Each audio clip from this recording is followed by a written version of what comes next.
Okay. Good morning, everyone. My name is Catherine Thompson. I'm the Regional Managing Director for East Central and Southern Africa for APT Associates. And it's my honor to welcome all the colleagues here in the room and partners online to the APT and Democracy International's 4th Innovations in Governance event practitioner series. There, I said that well. Happy Friday, and happy spring. I think we're finally getting some spring. The focus of today's discussion will be on decentralization. Our panel of distinguished speakers will explore what motivates decentralized efforts, learning from decentralization, and how countries are doing in their latest reform efforts. As we've all seen and experienced in the field, decentralization does not always move towards improved services on the ground. And yet, at its core, decentralization is intended to improve how services are delivered to citizens.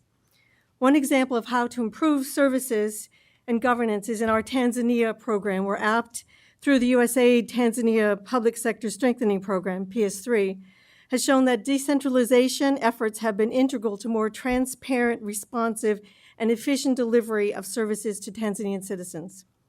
Together, the government of Tanzania and PS3 have made 3 significant challenges that have enabled schools, health facilities, and other providers to increase the quality of their service delivery. First, they ensured that strengthening interoperable public management systems were extended to over 28,000 facilities and schools in Tanzania. This has increased transparency and helped the facilities improve management of their resources. Second, they put in place direct facility financing and shifted to output-based payments. This has increased facility autonomy and accountability, but has also energized the public service providers to take authority over their own services. Direct facility financing has also increased transparency and reduced corruption because we're putting in proper financial management systems. There's also another program in Ethiopia that's been doing the exact same thing, and they're finding very good results for primary healthcare service delivery. And finally, the government of Tanzania and PS3 are realigning roles and relationships from the bottom to the top of the country institutional structures. Facilities now have more autonomy, and their facility governing committees have a clear role to play. So that's just one example of what we're doing in decentralization around the world, and I look forward to other examples here today. So it is my honor to introduce our moderator, David M. Honer, Associate Vice President, Government and Education at Louis Berger, and he will lead us through today's discussions. Thank you very much.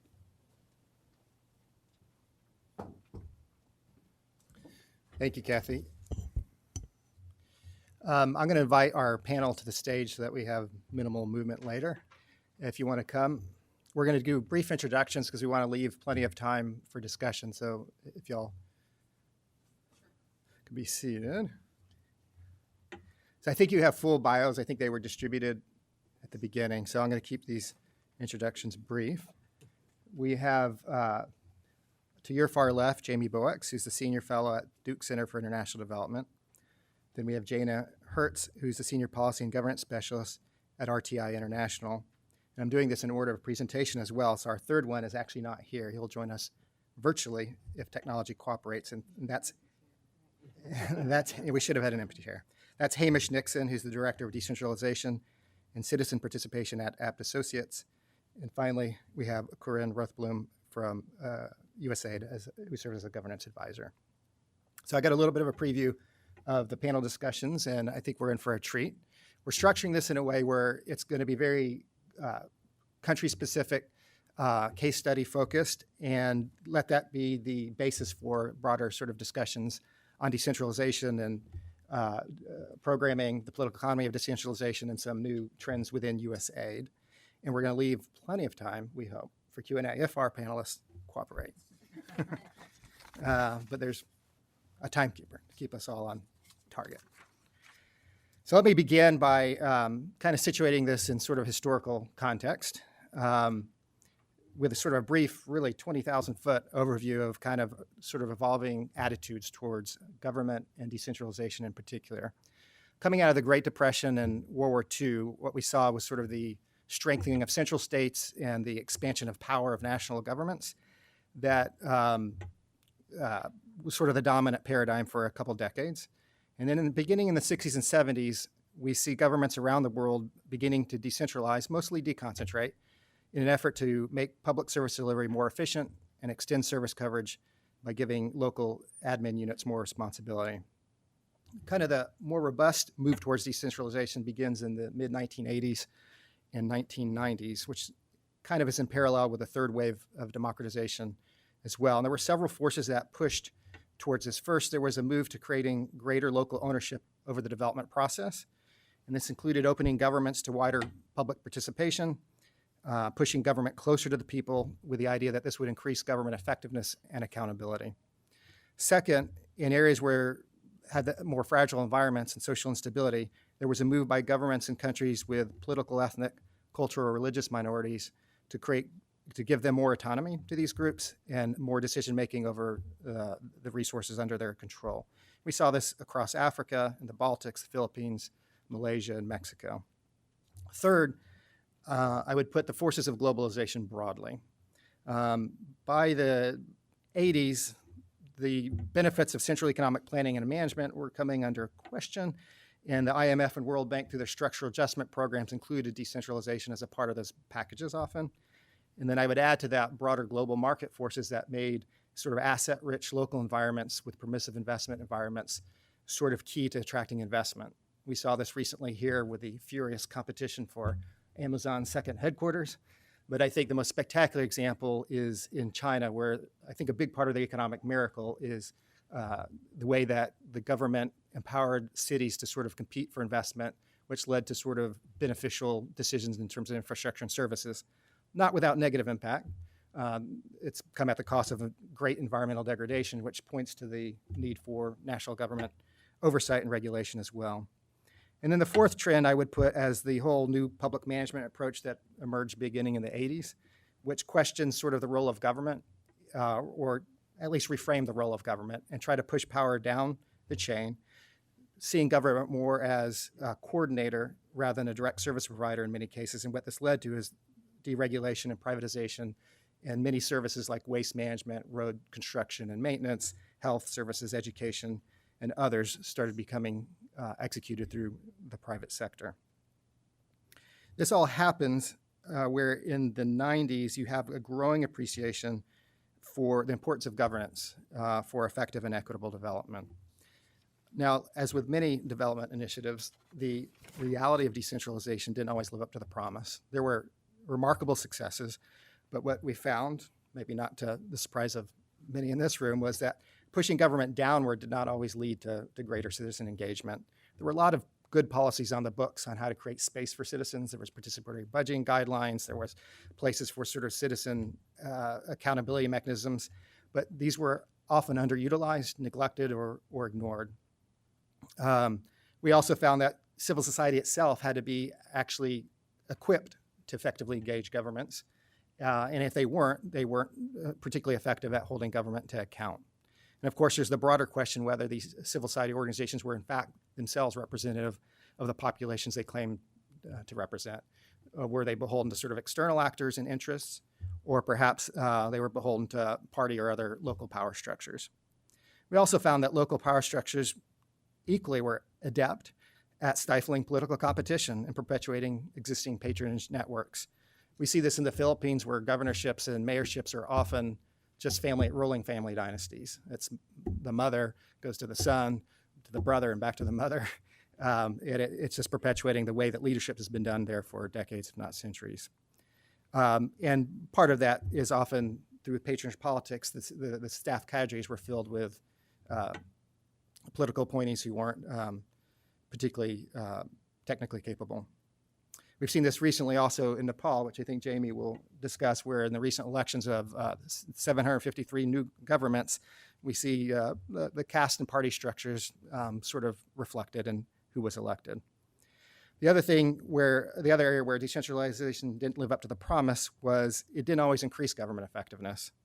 Surprise, surprise, local governments didn't always have the technical or managerial capacity to deliver the services they were being asked to deliver. Decentralization also sacrificed some economies of scale, and scarce resources weren't used to their greatest effect. And finally, often the way policies were formulated, there were conflicting mandates that lead either to duplication of services or neglect, more often neglect. And finally, what we found is that local governments often didn't have the fiscal resources to do what they were called to do.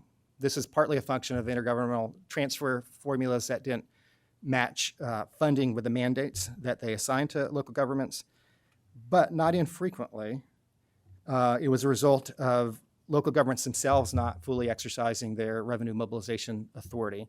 And with short political cycles, sometimes raising revenue wasn't at the top of the list for politicians to promote. In short, I think the maturing of our attitudes towards decentralization and how it's done well is a reflection of sort of the divide between what I call the hardware of governance. It's things like policies, staff capacity, administrative and management systems. Those are things that we as a development community tend to do pretty well at. We can send a consultant for a couple months and he can draft a new law, or she can help set up a new management system, and we have the technical item done. Where we're less good at is in changing the habits of governance. That is how you negotiate new power relationships and let these new reforms not be just formal in nature, but actually change the substantive relationship between citizen and government. In part, I think that's because of the timelines we operate on.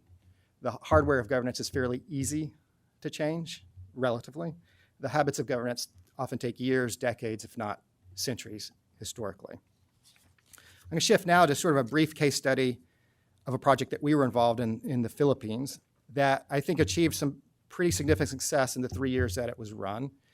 And I want to run quickly through the nature of that project and why I think it was successful. That will lead into some of the discussions we're going to discuss in terms of political economy and how we do development. This is a DFAT program that we ran from 2013 to 16, the second phase of the Provincial Roads Management Facility.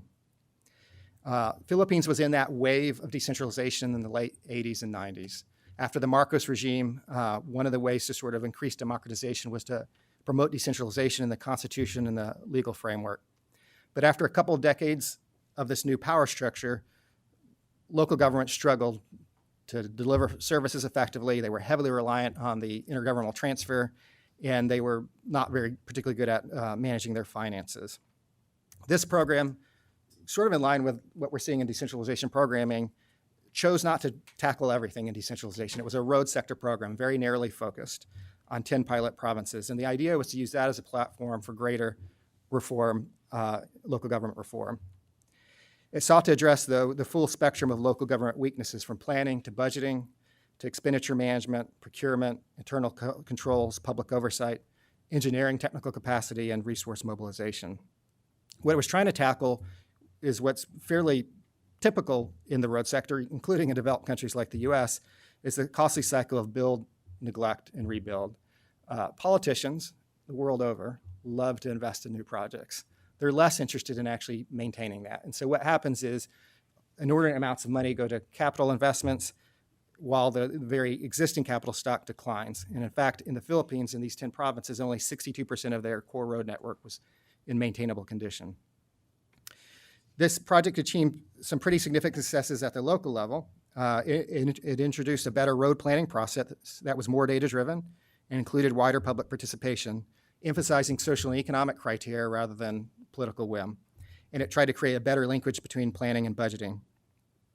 It also introduced a more transparent real property tax collection and increased revenue in these 10 target provinces by 85% in the 3 years that it operated. It increased budgeting for road rehabilitation by 154% and routine maintenance by 29%, and strengthened the technical capacity. Fundamentally, though, what was most important was its ultimate goal, and that is it increased the maintainable road network from 62% to 86%. More importantly than these local level management improvements, though, was the vertical accountability improvements that institutionalized better road management over the long haul.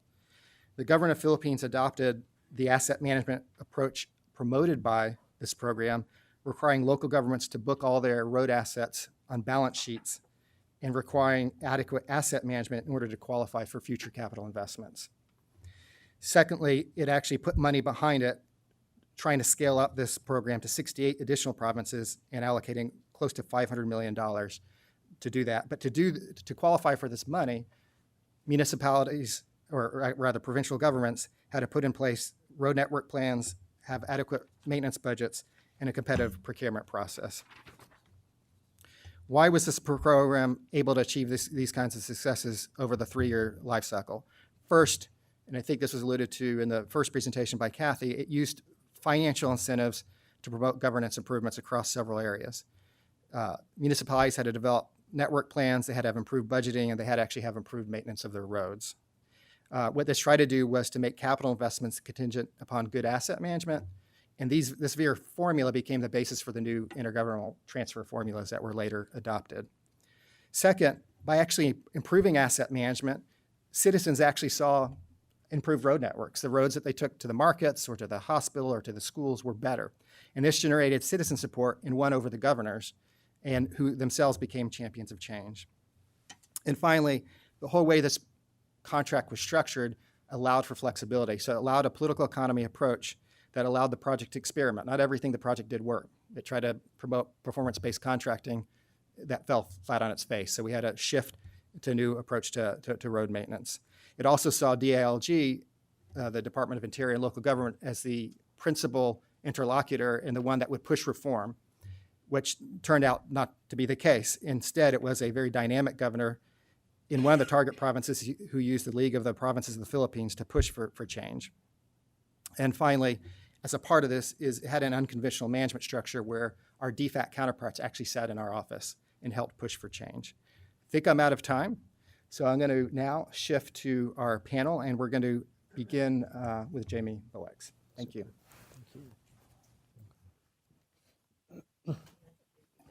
Thanks so much for that introduction on a very important topic. I was excited to be asked to share some thoughts on the next wave of decentralization. Now, I realize in this room, sadly with the screen behind us, you're going to probably miss half of my slides. So luckily there are screens all over the place. Also, there's no screen for me to see. I have to kind of look behind me. In any case, so thanks so much for that introduction. I think you raised many of the issues, David, that we tend to think about when we're thinking about the trajectory of decentralization. You mentioned a number of very good points about how decentralization has been dealt with by a lot of us in the development community differently. In the 90s, of course, this was the heyday. The Soviet Union fell apart, South Africa decentralized after the end of apartheid. You mentioned the Philippines, there's Indonesia, their Big Bang, all that stuff was going on in the 90s. And then we had the MDGs. There was, let's see if technology is with us, there we go. Kind of the MDGs, the Millennium Development Goals in 2000, while it was a very exciting time for decentralization, suddenly they stopped mentioning us, right? Suddenly the development conversation outside of the small governance community, and I presume most of us have had an interest in governance rather than on health or education, but suddenly a lot of the emphasis of the development community was not on how to govern well, even though we knew in the 90s that it was a super important part of moving countries forward along the development spectrum. But the focus on concrete development outcomes, infant mortality, literacy rate, and so forth, kind of pulled away from the local level. And I think we spent a good 15 years talking about decentralization, but not having a lot of our colleagues with us. And only during that time, slowly, after it became clear that the Millennium Development Goals weren't terribly effectively achieved by centralized forces, did the conversation get back to decentralization. And there we realized, obviously, that the things that you mentioned, that it's not just about empowering local governments and capacity building and engineering, but it's about institutions, it's about incentives, it's about the relationship between the politicians and the local administrators and so forth. The era I think we're in now is kind of a post-2015, maybe third generation of decentralization. And the words I hear a lot about from my colleagues outside of the USAID universe is the localization of the SDGs, localizing development, and in the context of a multi-level governance structure. And the other things I hear a lot about is political economy, and you mentioned it already in your opening remarks, and I'm sure the others on the panel will also refer to it. But decentralization is seen by many as kind of an essential step in development. If you have central political power capture, like it was the case in Indonesia before devolution, you know, economies will stop developing. Same issue was in Kenya, same issue in Nepal. If you have central political power capture, then that will prevent natural development from happening. I mean, that's a thesis put forth by Barry Weingast. Leonardo Romeo wrote the EU's paper on the territorial approach to local development, which I think is a very good think piece informing this kind of third generation of decentralization, this next wave. One of the quotes I really like is on that topic is by Claire Charbonneau at OECD. Whereas all of the big reforms that we talked about, the Philippines, Indonesia, and so forth, were about devolution, actually this next generation is not necessarily just about devolution. It is about achieving development outcomes in a multi-governance framework. And Claire Charbonneau at OECD says that the ability of subnational governments to better spend by identifying relevant paths for territorial competitiveness and effective service delivery is largely enshrined in their institutional background. But rather, these entities don't interact as isolated actors, but rather they interact in a mutually dependent way. And so the question isn't whether or not we should decentralize. That's the wrong question. It isn't even whether or not we should choose for devolution or delegation or deconcentration, but rather it is to look at ways to improve political, administrative, and fiscal capacity at all levels and the coordination among public stakeholders at all levels in order to increase the efficiency and equity and sustainability of what the public sector wants to achieve. And I think that's a really good way of looking at things. Now, I think the challenge, and we'll talk more, no doubt, later about it, is that it's very hard to do projects that have many, many stakeholders and where we don't really know who is the binding constraint. Is it the federal, national level? Is it the regional level? Is it the local level? So that as practitioners, that presents us with a challenge. Correct. Technology works, that's terrific. In terms of political economy, actually the discussion on generations isn't really helpful because quite frankly, whether it was the Philippines in the late 80s, Indonesia, late 90s, early 2000s, all of the major reforms on decentralization are actually driven by political economy forces. And I think that's increasingly recognized. Now, and in reality, Wally Oates has a very nice quote. Wally Oates was the founder of the first generation fiscal federalism.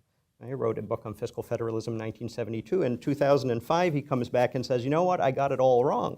He said, it's not. Decentralization isn't the thing. In fact, contrasting forces, some leading to increased centralization and some to greater decentralization, are producing an ongoing restructuring of public sectors throughout the world. For us, that's an excellent thing. It means we'll never be out of a job. We're going to be centralizing and decentralizing throughout. But we need to do that in the we need to recognize what those contrasting forces are. And a lot of good work has been done by USAID, going back to Ed Connerly. In one of Ed's books, Ken Eaton and Larry Schroeder wrote a very nice book about, a very nice chapter about how central politicians don't want to give up power. It's an illogical reform. Decentralization is a logical reform. National bureaucrats don't want to give up power. It's an illogical reform. And you mentioned it, local officials are not that interested in all of decentralization. They want the fruits of it, but not the burden. They don't want to tax, but they may not want to spend on health and education. They may want to spend on roads and other schemes. So here we're stuck now designing projects with counterparts who don't really want to buy into the parts of the reform that we care about, neither at the national level, politically or bureaucratically, and not necessarily at the local level. So boy, do we have our work cut out for us. Time is, I'm terrible at time keeping, and the clock is very far away. But I can see some signs being held up here, so I'll move along. One thing I'd like to caution, and then I'll very quickly like to touch on two examples, Kenya and Nepal, is that localism or a greater emphasis on doing things near the local, at or near the local level, is not necessarily effective decentralization. And I think we're getting ourselves confused a lot. As Americans, we're a little bit hardwired to think that effective localization means raising own revenues at the state or local level themselves, and that's the key to improved decentralization. In reality, revenue raising, if you look at fiscal decentralization, is something where the comparative advantage is actually at the national level. And the comparative advantage of local governments is actually on the spending side. So for example, a world-class city as London only raises 30% of its own source revenue, over 60%, even in one of the biggest metropolitan areas of the world with the second largest concentration of economic capital in the world. It only raises 30% and relies over 60% on intergovernmental fiscal transfers. Now, intergovernmental fiscal transfers are an important part of any good decentralized system, but they're politically problematic because most central governments don't want to give up their own resources for local politicians to spend, particularly not if mayors are opposition party candidates.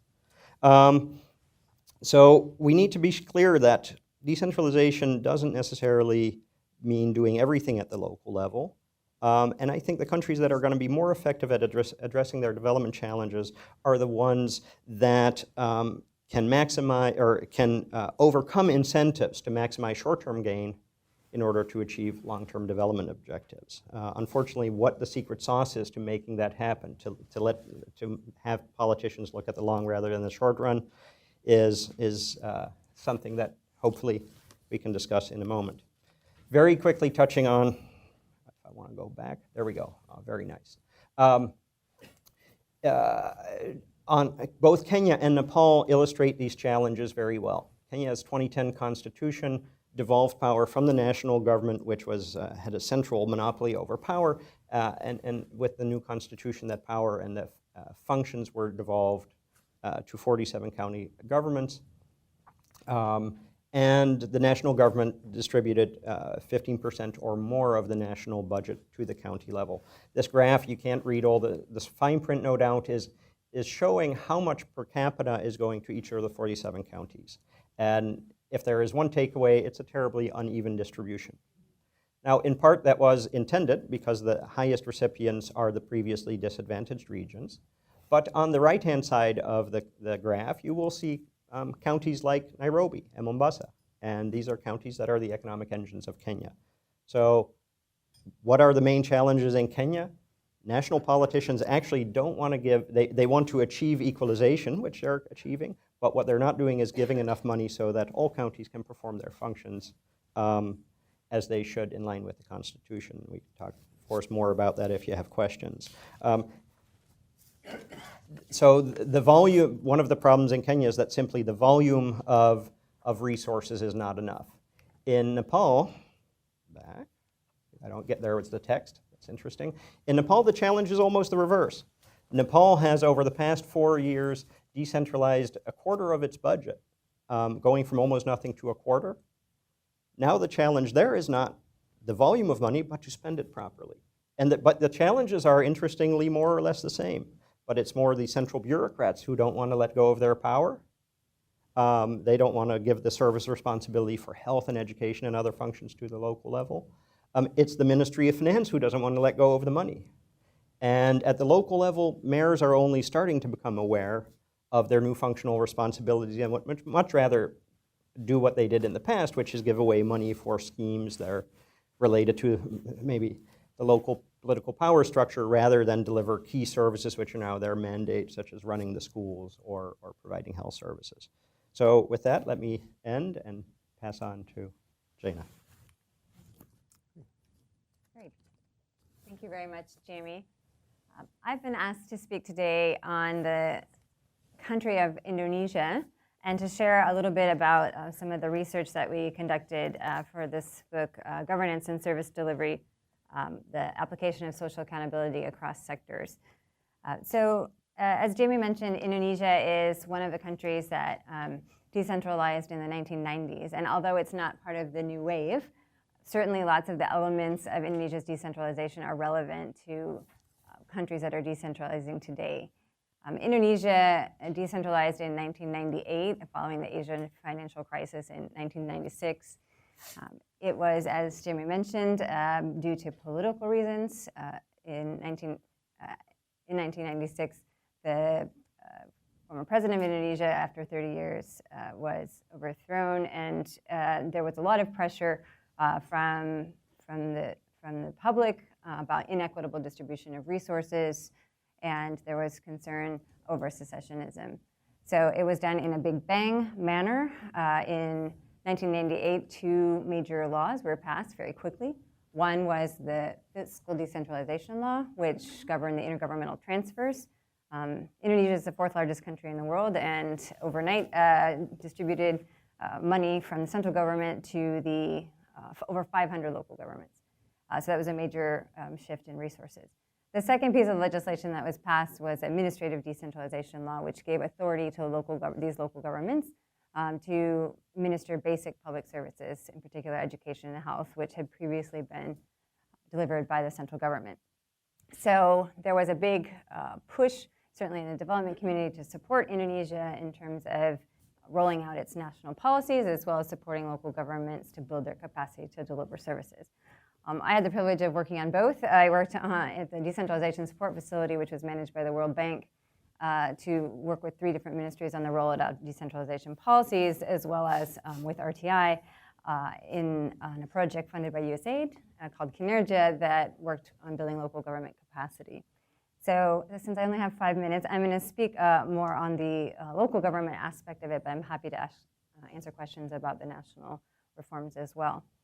So I'd like to give an example of a district in Indonesia from the province of Aceh. Some of you may know Aceh because of the tsunami from 2004. And I think this district gives a nice glimpse into 3 areas that I'd like to highlight as part of our discussion, which is the importance of social accountability, public service delivery, and integrated governance or cross-sectoral governance. So the Kinerja project focused on promoting social accountability or governance mechanisms in 3 sectors: education, health, and the business enabling environment. In Aceh, in this particular district, we focused on the health sector. And the project's approach was to work with communities to collect complaints around public services, to share them with the local government and service providers, and then work with the providers or the local governments to develop service improvement plans, or what the project called service charters, to make reforms. So in this particular district, there was a multi-stakeholder forum that implemented this complaint handling survey, and a number of complaints came in regarding health services. Things like there's not enough specialist doctors in health clinics. The medicines that we're receiving in our clinics are not the right medicines for the illnesses that are being reported, or they don't show up at all. The pregnant women in remote areas that are going to the rural posts to receive prenatal services are coming, and there's no midwives there. And at first, the local governments and the service providers were very antagonistic, disregarding the survey, questioned the methodology. These people don't know what they're talking about. They're not health experts. Why would they expect doctors? That's not in our jurisdiction. We sent the medicines, of course. They should be correct. I don't understand why the midwives aren't there, because we communicate with them on a regular basis. Through the facilitation of the project and discussions, the local government and service providers came to see these complaints not as a threat to their performance or to their possibility for promotion, but actually as evidence for advocacy for additional resources and additional autonomy to make decisions. So in this case, they turned around that feedback and were able to negotiate with the provincial government, to negotiate with hospitals to have rotations of specialist doctors in health clinics. They were able to obtain autonomy to order their own medicines based on the illnesses that were being reported, and actually track delivery of medicines to the clinics to avoid selling the medicines on the black market, which is what was happening. And in the case of the rural post, they were able to increase allowances for housing allowances, cost of living allowances for midwives, to provide incentives to perform their duties. So as a result of this interaction, the local government learned that responsiveness could actually be an advantage. In fact, they received an award from the province for service delivery, and in fact, that district received an international award, the United Nations Public Service Delivery Award, for this interaction. Now, it's not easy. Certainly, at the time, we weren't sure if these reforms would happen at all, given the government's initial response. So that it's something that even if we think, and this was something that RTI did some independent research in this particular district to find out more about these dynamics. And what we learned is that even in areas that are seen as antagonistic, we do our political economy analyses and we say this area, this particular district has a lot of political will, this one doesn't. This one certainly didn't. But we were able to see the reforms happening in spite of, and in fact, that initially antagonistic response made them even more passionate about the reforms when they changed their mindset about it. So I'd like to encourage, as we talk about new wave decentralization, is how we start laying the foundation for this type of dynamic, for promoting citizens to be proactive about providing feedback and working with local governments in terms of being responsive and using this feedback to make positive changes in public service delivery.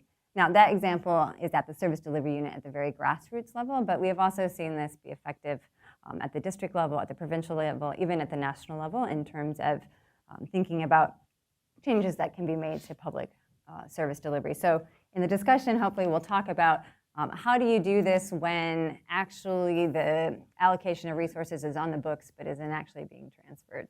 How do you work with local governments to make changes to their policies if they don't have the authority to do it? So there's definitely aspects in the operating environments that can influence this, but based on our research, we found that even in the most difficult circumstances, we can lay the groundwork for the, I think David, you said the habits of decentralization, these long-term changes that we hope to see in terms of citizen-state relations. So I'll stop there and hand it over to PNG. Yeah, thank you.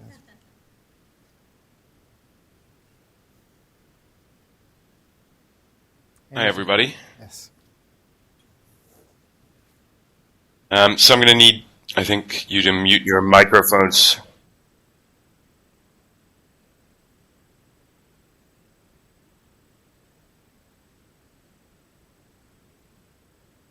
Okay. Great. Can you hear me? I can see Jamie in the middle of the screen. Maybe, Jamie, you can put your thumb up if you can hear me. Great. Thanks for having me. It's a pleasure to be able to share a little bit of experience from Papua New Guinea and to learn also from this great panel and what I gather is quite a big audience. I've been working directly in the field on decentralization reform and policies about 15 years, and a lot of that has been in environments like Afghanistan, Mindanao, Myanmar, Timor, Nigeria. And those environments have features that are challenging, but they kind of features that tend to make a decentralization specialist salivate a little bit. Features like a short history of independence, heavy aid dependence, or natural resource revenue dependence, the so-called resource curse. A lot of ethnic diversity and conflict, and very weak or confused institutional environments. And I have to say, Papua New Guinea combines all of these features and really to quite an extreme degree, and it's easily the most complex and challenging decentralization environment, easily as complex as any of those places. Ila Geno, who's a former commissioner of police here and also a former chief ombudsperson, recently wrote, "I regard PNG as a miracle, with over 800 different peoples and language groups coming together to forge a common identity, as defined by the Constitution and independence." So the first point I want to make today is that part of this wave that we're talking about is that challenging governance environments are one of the key front lines in the decentralization landscape. The same way that we know that one of the key front lines for the fight against poverty is increasingly concentrated in the most challenging governance contexts, that's also true of decentralization. Or to pick up on ideas, Jamie's idea of contested legitimacy, decentralization is a process of ongoing nation building as well as state reform in many of the environments where it's taking place.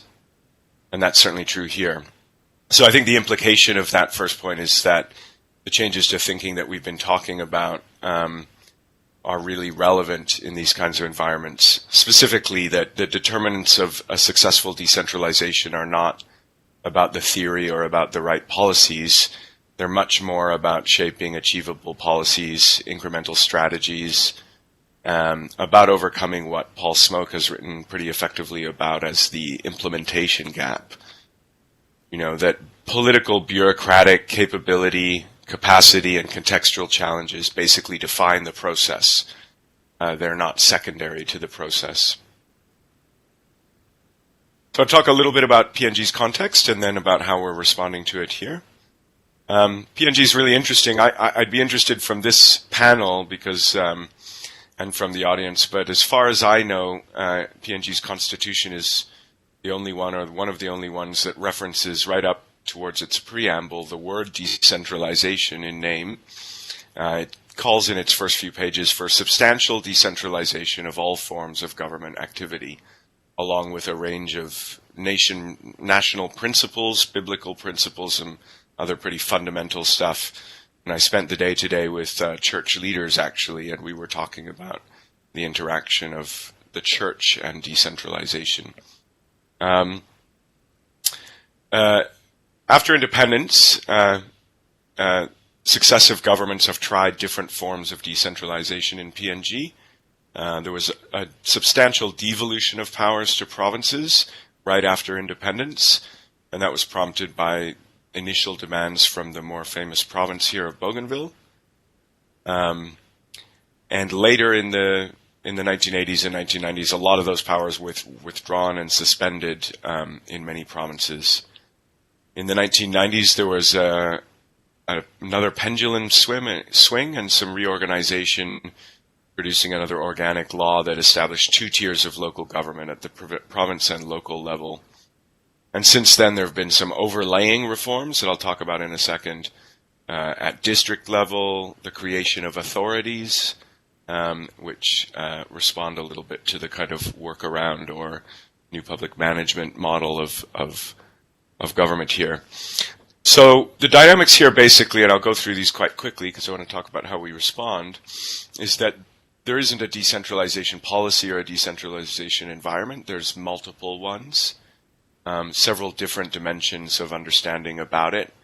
And each of these have different drivers. They're associated with different actors in the system. They respond to different incentives. And so it's not about forming a decentralization policy and then rolling that out as the phrase that's very common here.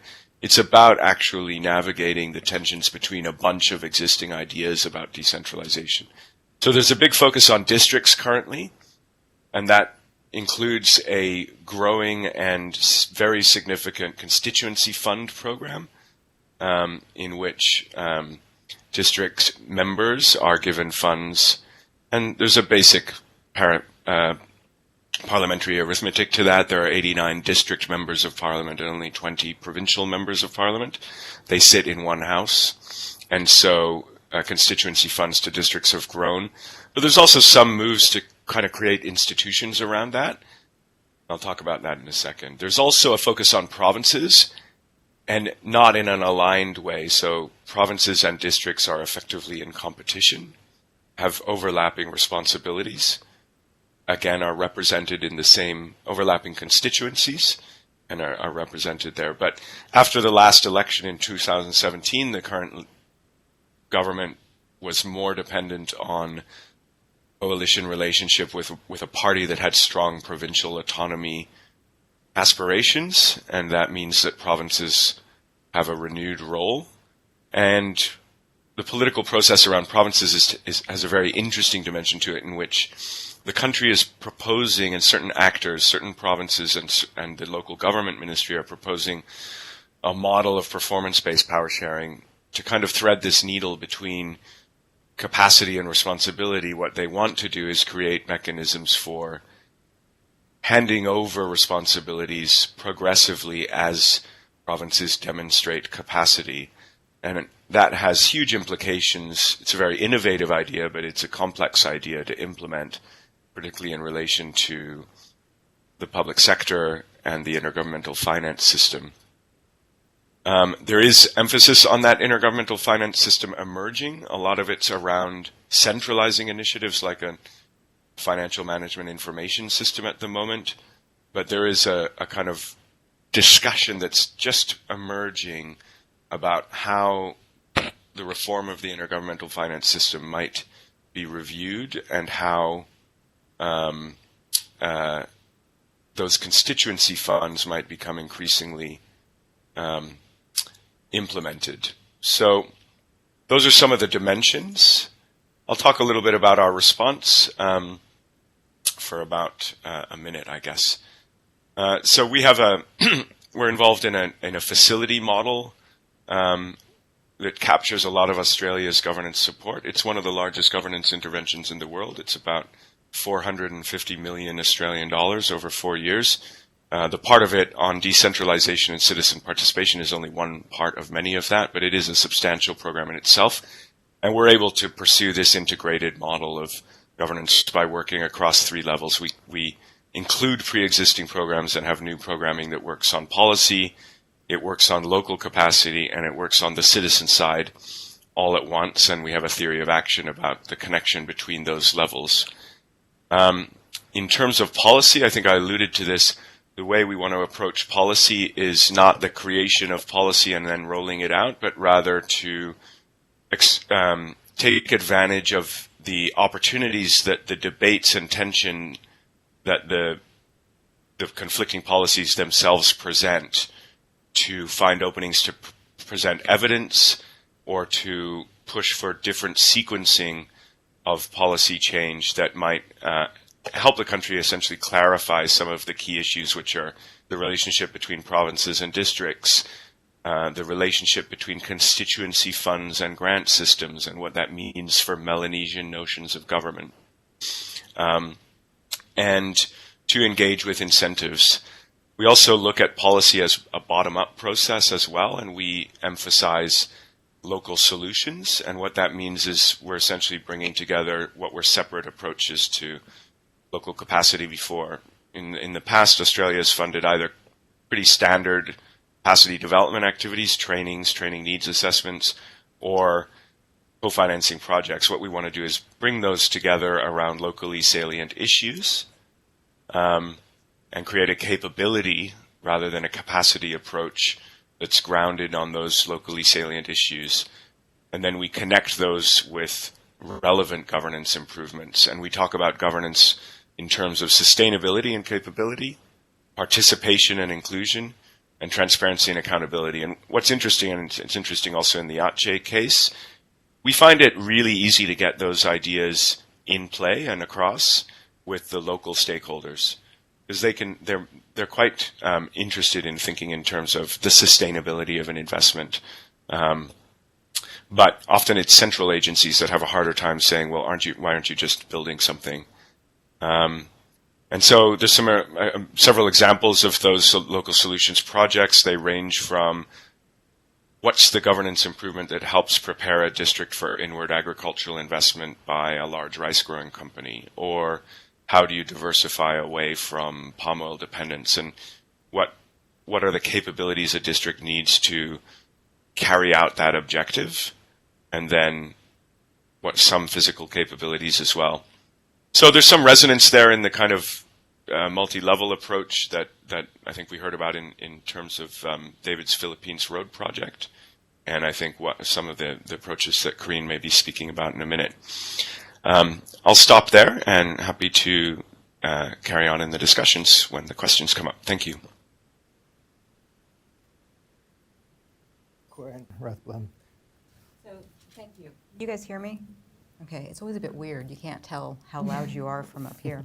I'm going to take a little bit of a different tact, which is to not focus on one particular country case study, but maybe to give a bit of context for USAID sort of evolving the policy environment in which our decentralization and local governance programming is taking place.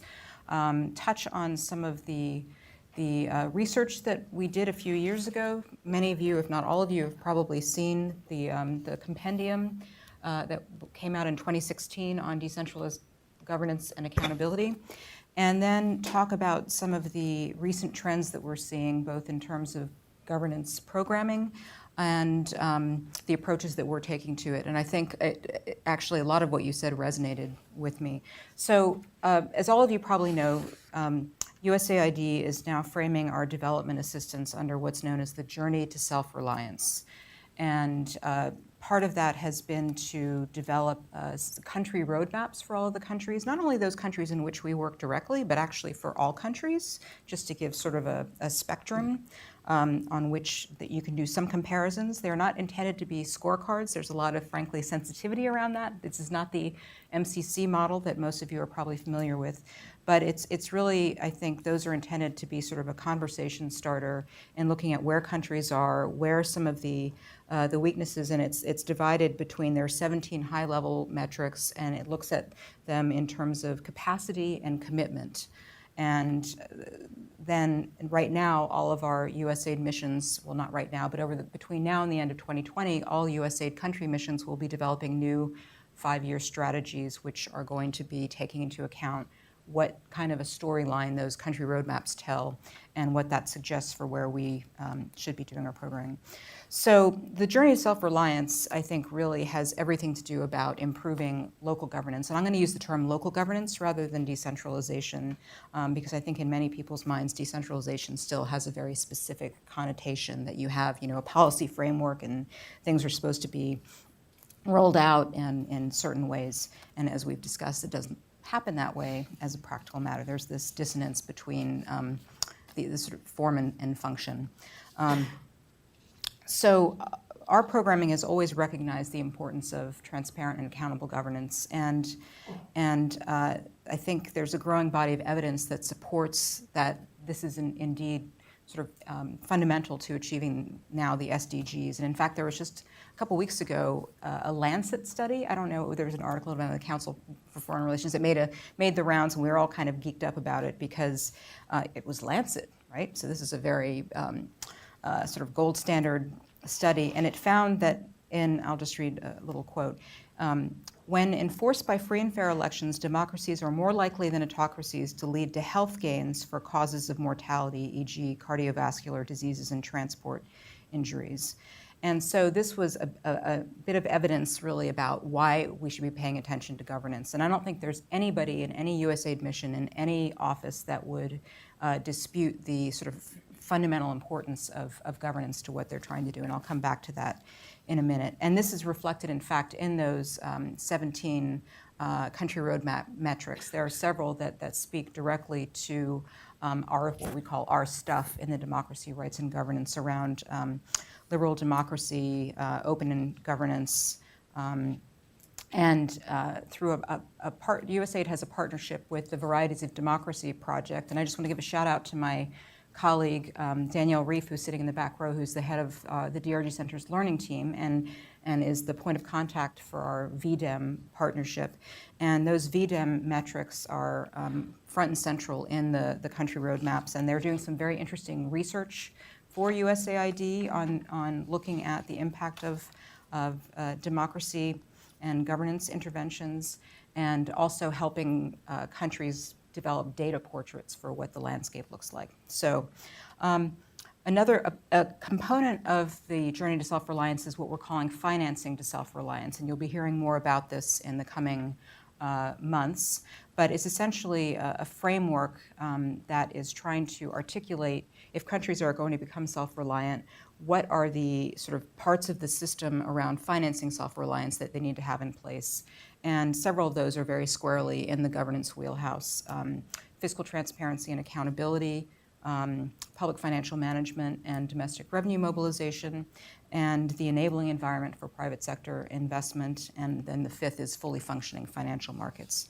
So soon a new policy framework will be launched, which I think will really elevate the importance of systems. And many of you have probably seen the local systems framework that my colleague David Jacobstein was a co-author on, which I still think is one of the seminal publications that USAID has put out in several years. And it's really, although it wasn't framed as a political economy, it looks at the really political economy issues around roles, rules, relationships, resources, and then the kinds of results that you get. So it's just kind of a framework that we use. There's a new private sector engagement policy, and that really, I think, touches on governance issues. And then many of you may have been part of the listening tour on the effective partnering and procurement reform. Okay, I need to really speed things up here. So, okay, let me shift gears then and just do a very quick recap of some of the findings that came out of this volume. And we've had numerous presentations on it. It's now available on Amazon for the modest cost of $88. So it was around 5 different buckets: local elections, local forms of accountability, social heterogeneity and conflict, the structure of jurisdictions, and public financial management and economic development. So in the election sphere, this will come as no surprise to most of you. One of the findings was that in general, local elections generate superior outcomes to political appointments, particularly in environments that do have extensive political competition, a robust media market, and dense social networks. Clientelism clearly impacts the ability to have effective local elections. And I'll move on then, social accountability in the interest of time. So I think one of the things that the research elevated was the importance of traditional leaders and how perhaps we don't, in our programming, pay enough attention to their role in fostering social accountability. You know, we work a lot with civil society organizations and local governments, but there's a space there, I think, to really leverage more of those sort of traditional leaders and the power structures and the social network brokering roles that they play. And that we should perhaps also be more intentional about looking at using a lot of the research that the academics, of course, there were academics who wrote this, so they would make this case, around looking at social networks and doing more social network analysis. And this, I think, there's a lot more general attention in USAID to doing systems mapping and social network analysis and using that to inform our programming approaches. In post-conflict situations, they do show that, you know, this whole sort of premise that decentralization is one way to address some of the post-conflict dynamics and challenges, that there are improvements in service delivery, but there are no long-term effects that they were able to find on governance itself, and that there's only very context-specific impacts in regards to preventing a return to violence, which I thought was sort of an interesting finding. And in the jurisdictional considerations, you know, we've seen proliferation of decentralized units in a lot of places, and that obviously this weakens administrative capacity and corruption. I mean, truthfully, a lot of these findings were not things that we don't all intuitively know, but I think sort of the value was to capture all of them and to have this evidence base. So now let me very quickly move into what all this is leading to in terms of trends within USAID. So Jana talked about the Kinerja project in Indonesia. I think we're seeing a lot more integrated local governance related to interventions, and they are also now really paying much more attention to that multi-governmental, intergovernmental connections. So we do an annual sort of rack-up of what missions are reporting back, and there are at least 22 missions that in the most recent report said that they were doing cross-sectoral governance interventions that actually are not funded primarily by democracy and governance funds. These are, and that I think demonstrates that our colleagues in health, education, WASH, agriculture, economic growth are now understanding very clearly the value of investing in governance interventions. And in fact, the public sector systems program that Kathy talked about at the beginning in Tanzania is a great example of this, because it began life as a health system strengthening intervention. And then the then mission director said that, no, actually, all these issues that you're touching on cut across everything, every area that we're programming in Tanzania. And so a lot of programs now, I think, are really reflecting that. And hopefully those of you who are reading the solicitations that are coming out are also seeing that there is a lot more emphasis on taking iterative, adaptive approaches to programming, more statements of objectives that are trying to create more space for implementing partners in close collaboration with local partners, and understanding much more about local systems and thinking and working politically, as the term of art these days is to test different approaches to how to really improve locally owned, locally driven, sustainable governance reforms, and not to just come in with sort of what worked in the last country where we had a decentralization program. That also, of course, creates a lot of challenges because it's a big paradigm shift, I think, in the way that we're accustomed to managing programs, and I'm sure that you have lots of stories and scars that you can share on that. And there's also a greater trend towards co-creation, and not just co-creation at the front end, but really I hesitate to say co-management, but really to be a lot more inclusive throughout the program cycle in ensuring that our local partners are really part of helping us understand the story and interpreting it along the way and figuring out how we need to adapt our programming approaches. And then the last thing I'll say is, and I think you've alluded to this also, is the focus more on what Jonathan Fox at AU calls sandwich strategies. So this idea, there used to be this tendency where we'd have like a civil society program here and a governance program here, and never the twain shall meet. And I think there's now a recognition that there's a lot of value in bringing those together, and especially as Hamish talked about, this notion that we're trying more to find where there are shared incentives between government instead of having this sort of adversarial relationship. What are those locally salient issues where they can find common ground and kind of negotiate and navigate what are the approaches to addressing some of the issues that they're grappling with. And there's a number of programs now that are generating some evidence on that, both USAID and funded and others. And I would just finish by saying that we are very much in a learning mode, so we rely very much on your lived experience and learning from you and with you, and that a lot of what we're doing is also being informed by the experience of other donors like DFAT and DFID that I think have a longer track record testing some of these new approaches. So I've gone way over my time, apologies, but I'll stop. Thank you. I think these presentations are good for discussion. In the interest of vertical accountability, only Jana was time compliant today. So kudos to that. What that means is I had a couple of follow-up questions, but in the interest of going beyond commitments to audience participation, but actually a habit of audience participation, I'm going to cede my time to the audience. I may reserve the right to do a follow-up question later, but let's open it up for questions and see. Maybe we'll do a couple at a time. Oh. Okay? So let's do this one and then the one in the back. Mike Morrow from the Woodrow Wilson Center. As we see more and more, thanks. As we see more decentralization to local governments in the developing world, are there opportunities where these local governing entities can work with local academia and local business sectors to kind of cooperate trilaterally and find common cause and sort of boost their capacity by working in those three sectors simultaneously and building off each other to advance development and service delivery in their localities? Okay, and then the gentleman in the back there.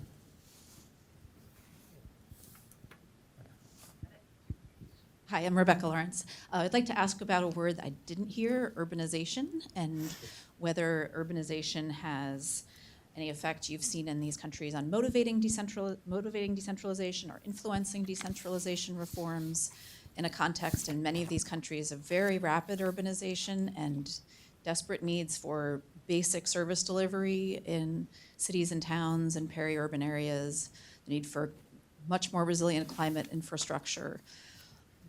How is that coming up in your conversations? Is that coming up with ministries?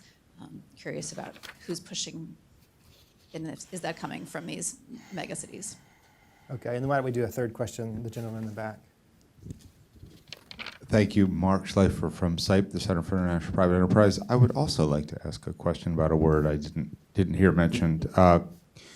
Corruption. What has there been any research on the effect of decentralization on corruption, particularly as budgetary fiscal pressures are transferred, responsibilities transferred to the local level, whether local patronage networks are empowered. I mean, is there a risk of unintended negative consequences?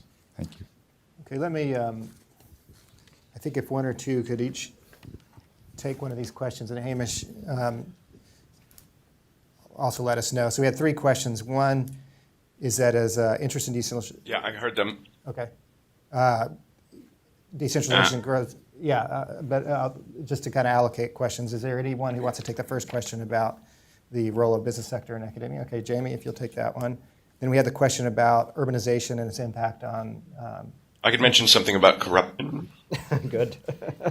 Okay, so Hamish, we got you down for corruption, and then on the whole urbanization. I'm the impact happy of to say urbanization. something too. What's that, Jamie? And I can talk on the first and the third. On which one? First and the third. Okay. The one on the service delivery with the private sector and Okay. academia and the corruption. All right, then why don't you start, Jana, and then. Okay. Great. So thanks for the question on how to involve local academia and local business in terms of service delivery improvements. Great question. I'm involved in a project in Indonesia right now called the Knowledge Sector Initiative, which focuses on evidence-based policy making. And part of what that's doing is trying to bring academia, policy research institutes, think tanks, as well as private sector and other entities together to talk about policy issues which are related to service delivery. And an example is the project provided research funding to a local institute that was looking at services for the elderly. There's an aging population in some parts of Indonesia. And so they looked at what are some of the challenges in the facilities that are needed and provided advice to local government, which was taken up, and they passed legislation on elderly-friendly cities, which was piloted at the district and provincial level and is now being looked at in terms of national policies. So as an example in terms of how local or Indonesian Research Institute could do service delivery relevant research in cooperation with policymakers, which has impact for the private sector in terms of how that elderly-friendly city will provide services and what's the role of private sector in terms of that service delivery. So that's a really great example, and there's lots of other examples of ways that private sector and academia can work together with local governments in terms of both policies and programming related to service delivery. Do you want me to answer the other question as well? Can I just Yeah. Sure. So just to add on I like to think that you're starting to see more in some of the programming and the solicitations that are coming out, a much broader, greater emphasis on this kind of collaboration outside of sort of comfort zones that I think many of our programs have long operated within. So really, I think as part of the looking at things through a more systems-based lens, there is really a push, at least in anything I have my personal hand in, to really engage more with local academics, with local think tanks, with faith-based leaders, and with the local private sector. And I think the private sector engagement policy can hopefully give a real boost to greater private sector engagement in a lot of different ways. And Mark, we certainly welcome more collaboration and brainstorming, frankly, with SIPE on some of what you have already been supporting and ways in which we can do that more effectively. I think since Jamie, you took the first question as well, why don't you? No, Jamie. Oh, on the first question, I think there was actually a very good experience in Indonesia in the early 2000s, where right after the Big Bang, USAID sponsored 2 cohorts of economists from regional universities in Indonesia, took them to Georgia State University and got them a master's in public policy, on the condition that they would return to their home universities and work as consultants for their newly empowered local governments. 2 or 3 ended up with PhDs, and they're now with the World Bank, but by and large, they were, that was co-programming alongside of the more traditional portfolio that had very high level of impact, because there was indeed the recognition you're empowering local governments they need to be able to do some basic analysis. Right now in Nepal, the modality that's envisioned for the provincial and local government support program is that each province will have what will be what's called a good governance center, which effectively is a think tank, academic type think tank, where you would pool together all the capacity that could then support provincial and local governments within each province. In Nepal, also Asia Foundation is working very hard to ensure that local leaders are consulting with the business community. They're the taxpayers. They need to be at the table when local decisions are made. Into the question of urbanization, I think you... Urbanization. Oh boy. Yes, we didn't talk about because it's such a tricky issue. In most countries I work in, the mayor of the biggest city is an opposition leader. And the last thing that the president wants to do is empower the opposition. On top of that, and I tend to, the past 2-3 years, I've worked on a lot of urbanization programs. And what I hear is that the Ministry of Urban Development has no interest in decentralization. Their interest is in over-controlling over the hardware, all the infrastructure. So they want $200,000 or $200 million not going to the local level, but to the national level. So the fight is not so much on decentralization. I mean, this is your counterpart. You're trying to convince your counterpart to do right by the system. In Nepal, the Federal Ministry of Urban Development does not want to let go. In Kenya, the Ministry of Housing and Urban Development does not want to let go. Interestingly, the president of Kenya is interested in urbanization to the extent that it deals with the urban poor.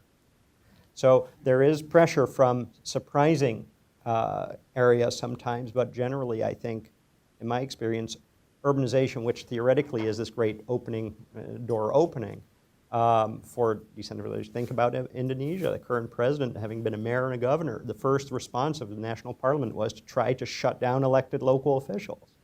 So urbanization has a fascinating dynamic and interaction with decentralization, absolutely. Sure. So as you probably all know, USAID is undergoing reorganization.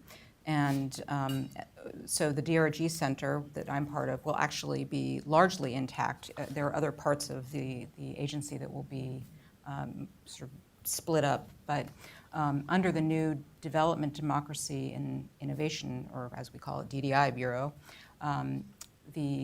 we made a pitch, and unfortunately we lost, when I say we, I mean the DRG Center, we made a pitch that the very, actually, disproportionately, in my opinion, small team within USAID that focuses on urban land and infrastructure should really be folded in with us, because we really are working on such interconnected issues. We did not win that battle, but at least now we will all be under the same umbrella, and the sort of theory of change is that will enable us to collaborate more effectively. And we really are trying to build stronger bridges with that small team and really bring our programming, I think, make it more interconnected. Okay, and in the interest of time, I think on the corruption issue, Hamish, I'm going to let you tackle that one solo so that we'll have a chance to have more questions. Well, luckily it's just a small issue, so. And simply solved. Yeah. Yeah, I mean, we've got some of the standard sort of broad-based approaches around transparency, international open governance, partnership, EITI are all in nascent stages here in PNG. And those things have a role, but I want to just pick out one kind of example and build on the idea of constituency funds, because I think that's interesting. I mean, if you go to a decentralization practitioner, if I go to Jamie and say, oh, I wonder if you could help me with some work on constituency funds, the typical response will be, and I've had this response, oh, we don't do that. Those are a bad idea. And that may be true, but they are the reality. And so there's a kind of interesting opportunity there. In PNG, the constituency funds at district level have grown, by 10 times in about 10 years. And as they've grown up by 10 times, their amount of acquittals of those funds has fallen by a ratio of about 10 times. So it's not a good picture. But on the other hand, what you've seen is the government makes a big deal about using these funds as a way of getting money supposedly to the front lines, which means people are aware that over 4 years, a given district is meant to have received 42 million kina, which is about 20 million Australian dollars. And people are starting to look around and say, I don't see $20 million worth of development in this district.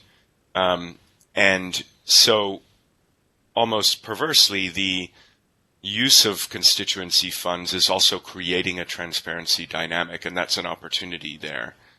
And so one can engage with that through forms of co-financing, building in incentives, and actually also just building on particular positive behaviors that certain districts are already engaging in, where they are transparently allocating their constituency funds or integrating their constituency fund with their own district development plan and budget, and reward those types of behaviors, spread the results of those behaviors very actively and very consciously to national policy and to other members, so that you can kind of look to a demonstration effect and think about that quite actively and quite consciously in terms of the electoral cycle.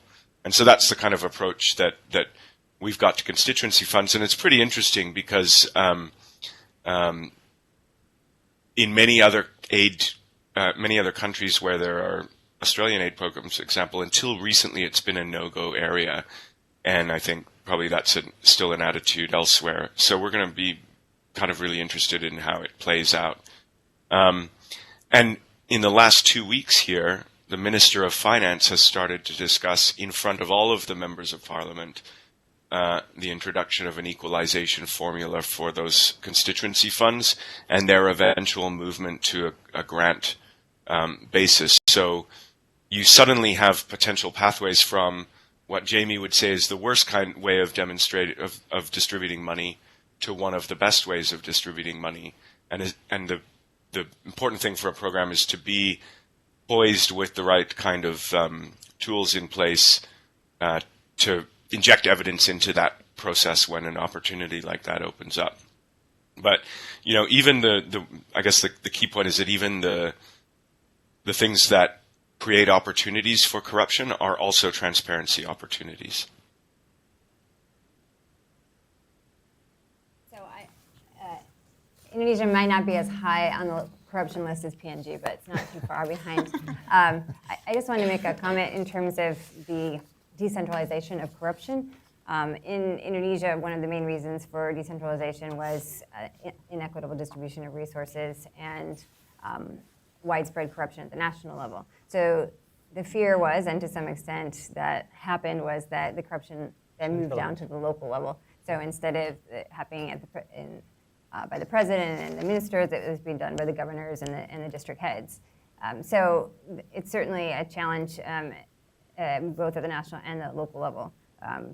Governors in Papua, which is an area that has lots of natural resources, a lot of the funds were coming to Jakarta, and those funds were then channeled back to the province, but now governors have second homes in Jakarta.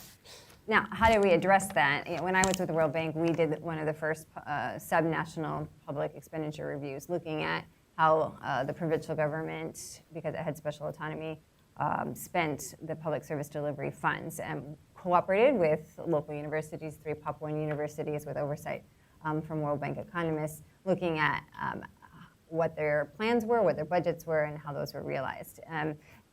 Now, that was a challenging undertaking because a lot of the findings were that there was allocations that they couldn't account for.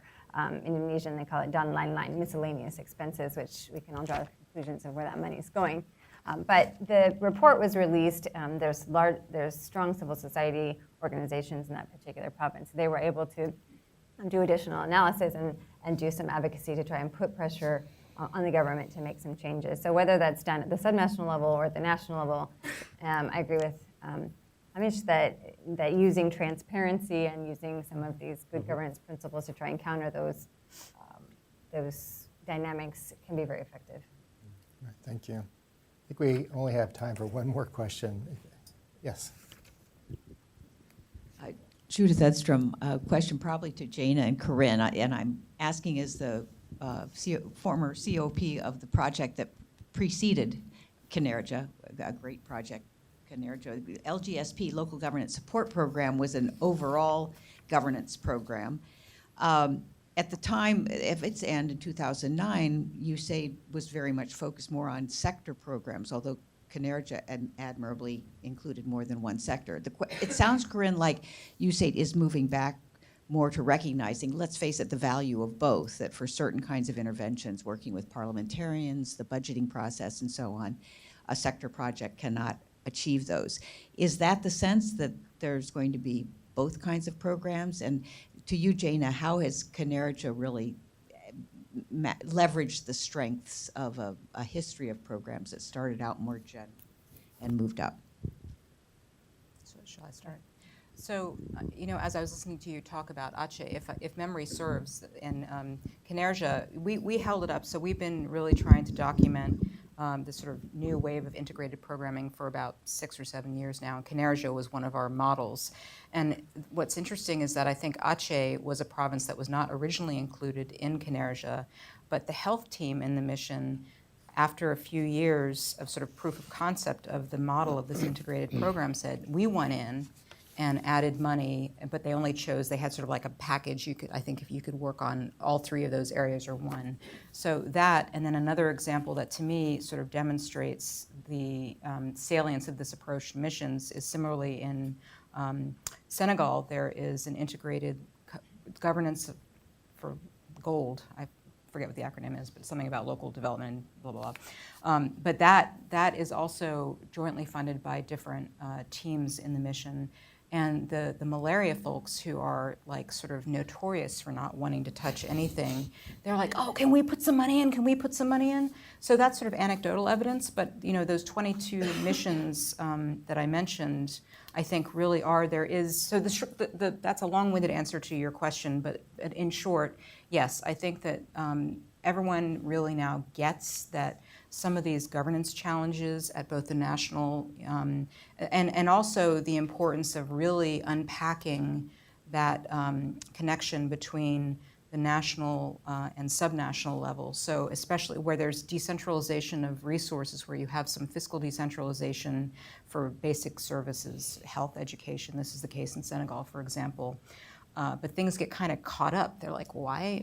We're supposed to be getting money. Why isn't it coming? And that also, I think, has elevated the interest in bringing a much more intentional and ongoing political economy look at what's happening. So rather than just doing sort of a front-end PEA, it really has to be kind of embedded in the DNA of how you're doing your programming. So yes. I could add very briefly 2 thoughts to that. I mean, one is that USA doesn't necessarily have to own the whole space. Yep. And working with others that may be better positioned to have the policy part of that, and I think the World Bank in many ways is a partner. The other thing is where I think USA might be able to punch above its weight is in terms of localizing data, in terms of service delivery outcomes. Very often our ag colleagues don't know what is agricultural production per local government, what are health results at the provincial or local level, or the education. Just by producing data and supporting local observatories on local results, local political, administrative, and fiscal decentralization, I think you can, through programs similar to Canerja, really bring people together and just showcase how governance is relevant for these variety of sectors. I think we're out of time, and I think Liza's going to wrap it up for us here. Before I offer some closing remarks, if you would join me in a round of applause for our panelists. Thank you so much. This is the 4th in our Innovations in Governance series, a partnership with ACT and Democracy International. And I have to say, the one thing that we did expect is to have these tremendous panelists who are truly experts, who are able to blend the academic, the policy, the development side, and the programming work that they do. And we've also been delighted to have audience participation from experts who share those profiles. So looking around the room, I know those who are joining us online and not in person share this expertise. So I think it's just a tremendous opportunity to have this exchange that I think our community really wants and really needs. I would offer one short technical reflection, because something that I'll take away from the discussion that we heard today, I think we heard sort of two lenses on the idea of decentralization. One of the lenses that I heard is around development, around the role that we have as development actors, as donors, and as donor countries, and the role that we can play in terms of decentralization. And I think that the scholarship that you mentioned in terms of what USAID has supported. I think it's important to continue to build on understanding that particular lens. But the other lens that I think we heard about is the lens of democratization, which I think if you look at those of us who live in democratic nations, we all deal with these issues for sure, whether you're Tunisian, Salvadorian, Indonesian, or European dealing with Brexit. These are issues highly political issues that we all face. And I think sometimes we tend to look at these two different lenses. There are sometimes different scholars that look at these different lenses, but I think bridging both of them, and I think that's something that I really enjoyed about the panel and that really came through. So my final technical thought is that I think we have much to learn from each other as both as practitioners, but also as democratic countries and democratic nations as we sort of move forward in our own democratic experiments and bringing that scholarship and that expertise to each other as an exchange. So with that, I'd like to offer a few thanks and close. First, I'd like to thank the teams at APT and Democracy International who made this possible, particularly Saika and Tiff from APT and Kelsey from Democracy International. I'd like to thank Tiernan Menon. Tiernan has sort of been the technical advocate for these panels and bringing together these tremendous experts to speak on these issues. As I said, we have 2 more panels, so we'll hope you will join us for those. And then I'd like to thank David Honer for assuming the role of both moderator and panelist.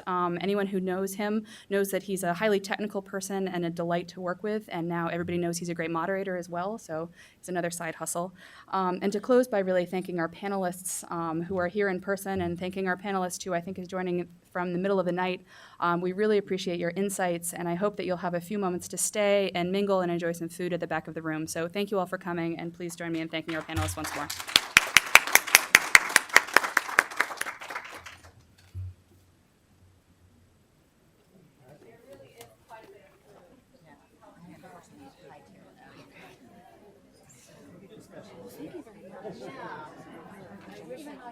That was way too nice.